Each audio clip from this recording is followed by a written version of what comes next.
Let's talk about the Eagle a bit, shall we?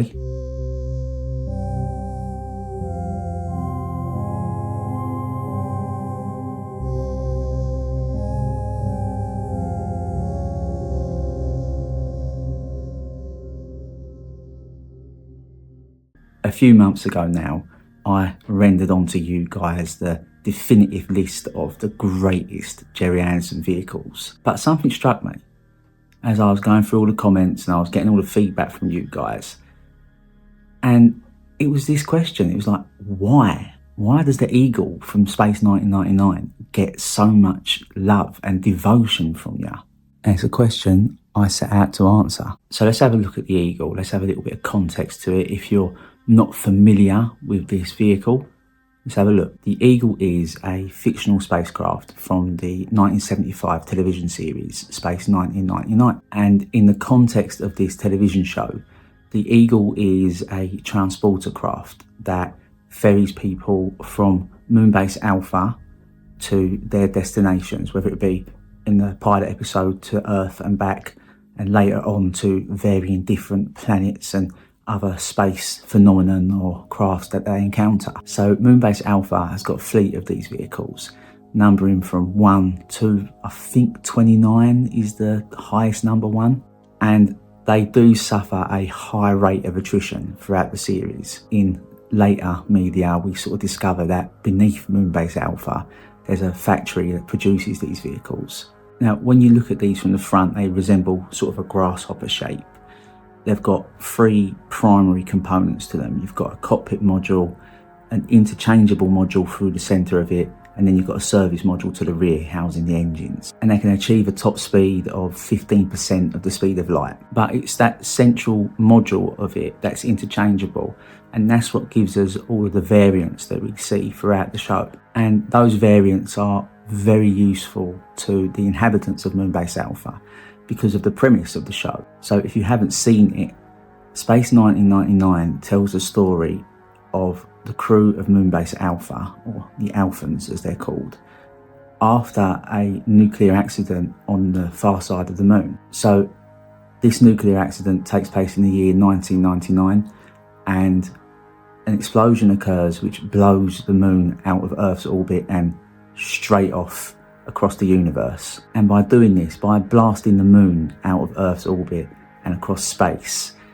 it creates an environment where you can explore some truly surreal storylines. So Space 1999 came off of the back of UFO, which only lasted for a single series. And I'm a fan of UFO, I really do enjoy it.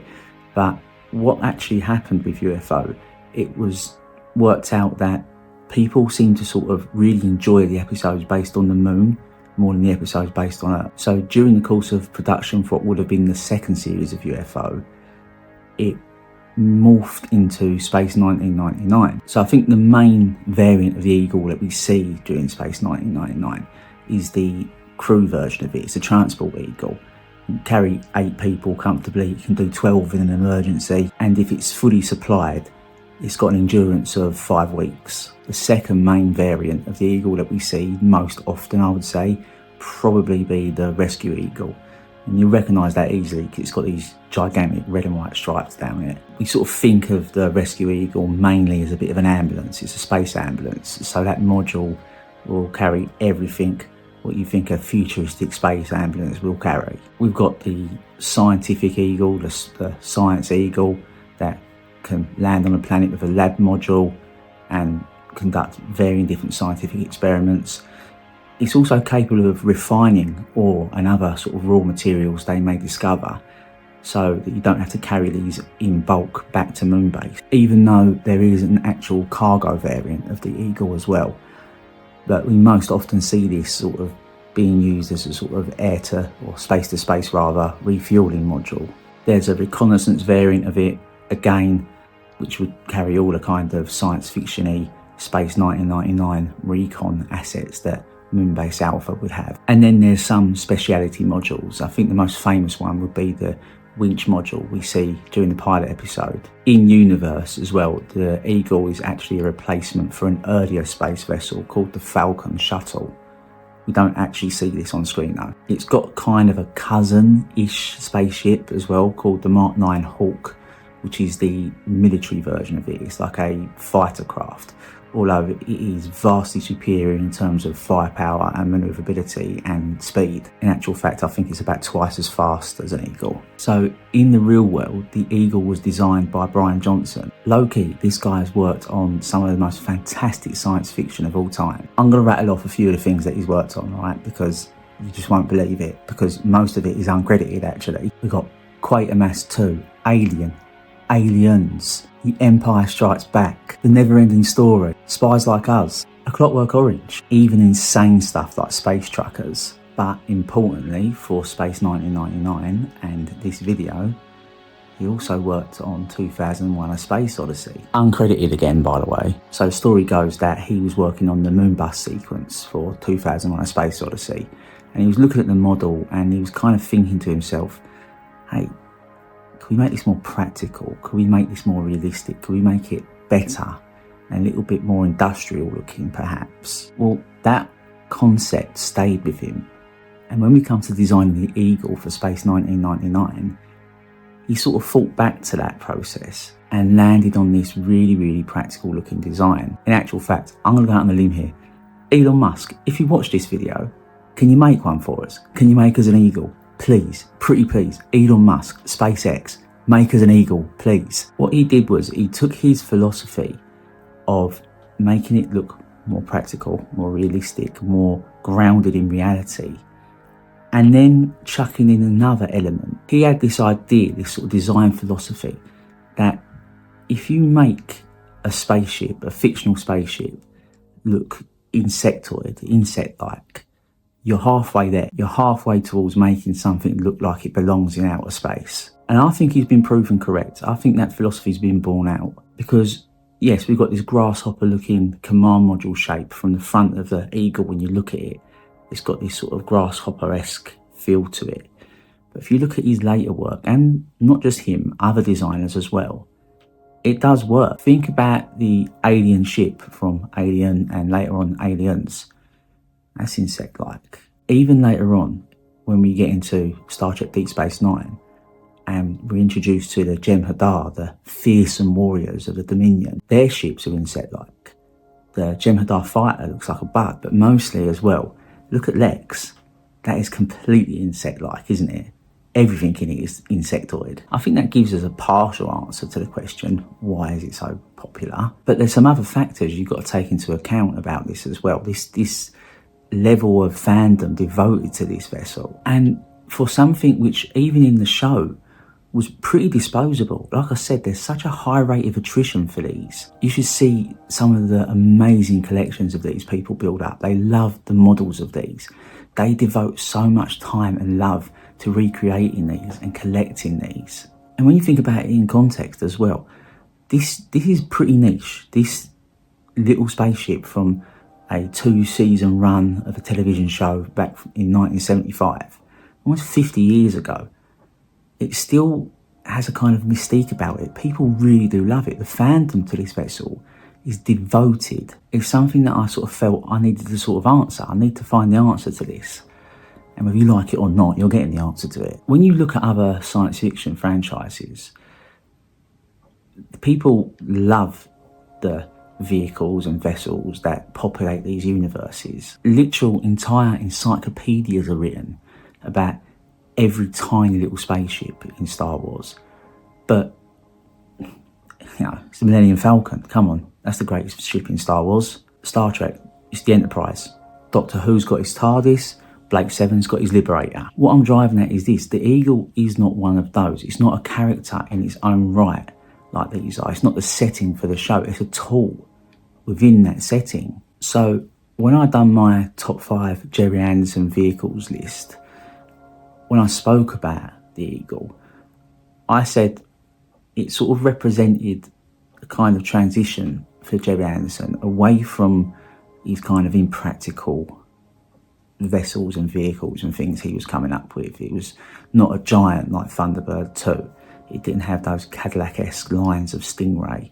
It wasn't outrageous as the Zero X or Skyship One or something. It was a very mature design, even in the context of it being a sequel series to UFO.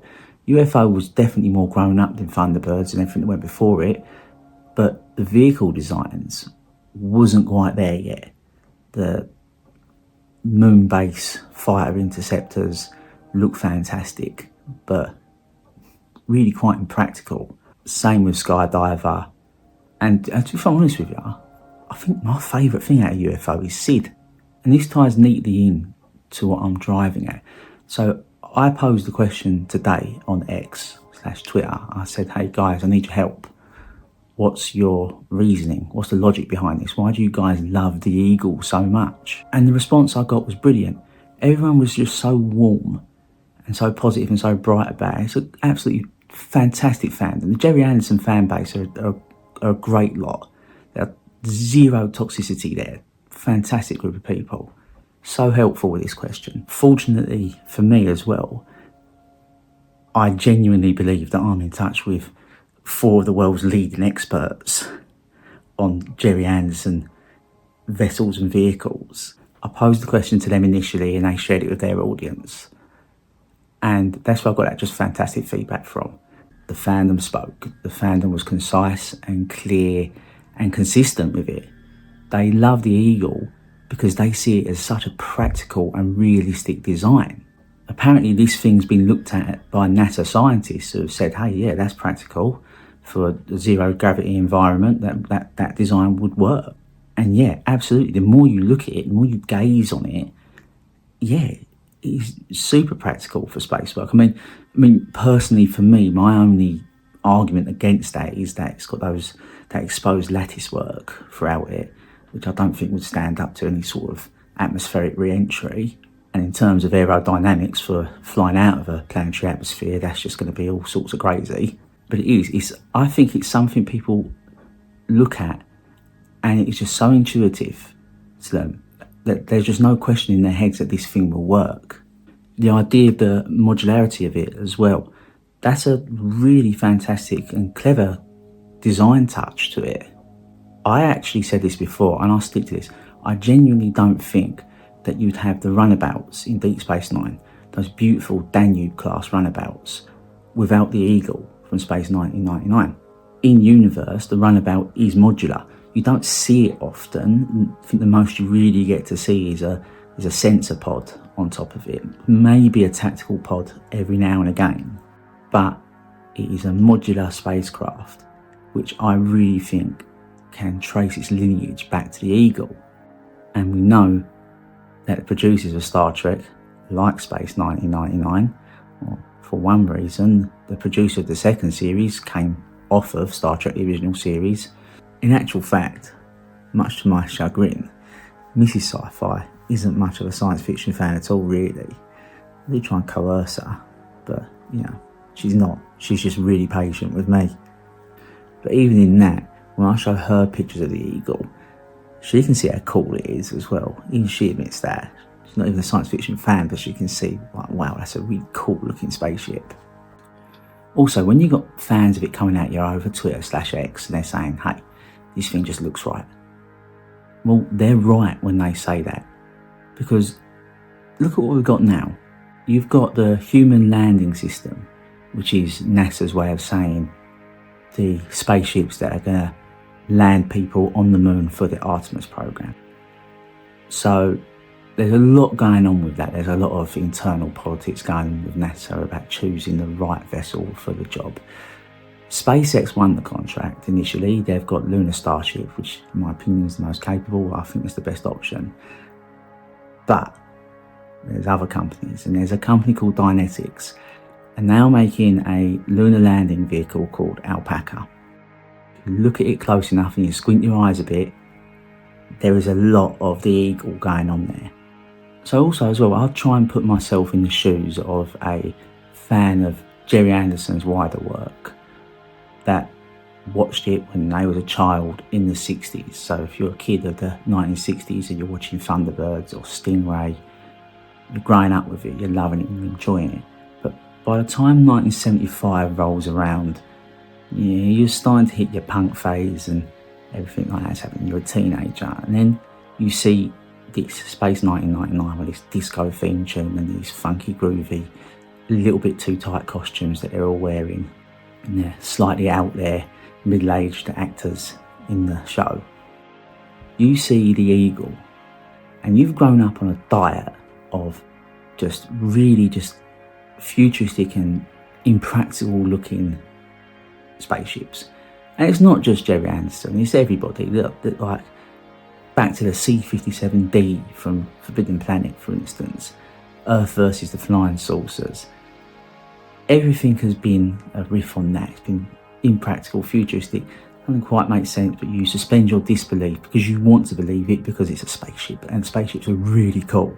And then 2001 comes along and you get a bit of a taster of something different. You've got this different looking universe to inhabit, it's practical looking, and it blows your mind, it's great. But then that just falls by the wayside again, because science fiction is still producing these suspend your disbelief impractical vehicles. And don't get me wrong, I love them. They are flights of fancy and I think they're great. I think they're beautiful.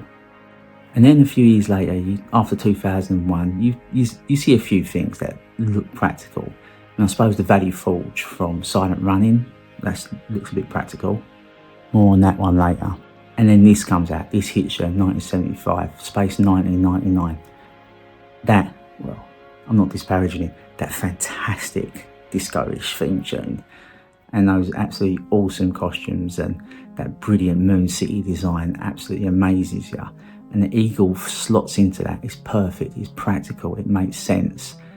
And for budding engineers and just young people anywhere that want to go into these sort of STEM fields, finally they've got something that they can grab onto, and it's like, oh, wow, this is amazing. And it still works, it still hits like that. I watched it as a repeat. I watched it in 1999, actually, bizarrely enough, when it was repeated on BBC Two. Quick aside here, actually, if you're a science fiction fan from the UK and you're in my sort of age group, you don't realise it, but bizarrely enough, you owe Janet Street Porter a shitload. So I think that's it. I think that's the key to its longevity. I think that's why people love it. It's because it's just that really, really grounded, practical, mature design. What people were just craving after 20, 30 years of flying saucers, for want of a better description. I want to say thank you to everybody on X/Twitter that supported me in this one, because I really had to put the question out there. Leave me some comments down below. I do enjoy interacting with you guys, and you guys are great. You Jerry Anderson fans are absolutely a great fandom. You really know your stuff. You're full of knowledge. You're a fountain of knowledge. So I do want to hear from you in the comments. Again, as always, relax. This is just a personal view.